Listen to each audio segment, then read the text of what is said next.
introduction of that kind of legislation. I think it was introduced in the House. There is also real interest in that with the Senate Special Committee on Aging, which also will post information about that, but always remember that the Senate Aging Committee is a non-legislative group.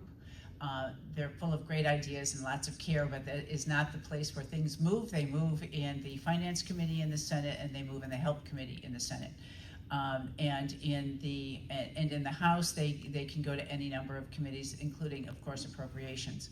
But that is a ray of hope. I don't know how active, and I know there are several individuals that are members of both Congress and members of Congress who are working together with people from the other side, if you will, whatever side that is or isn't, and to enable some sort of recognition of the work that caregivers do, the cost to families.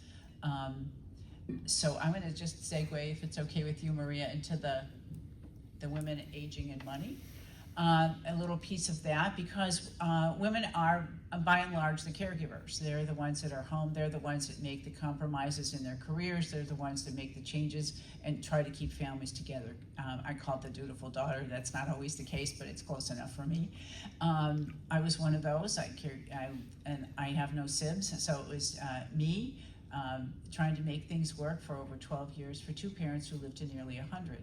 So it was a lot of work, and I understand it wasn't me 100% because I was also working full-time, raising two children, and by the way, all the other stuff that people try to do.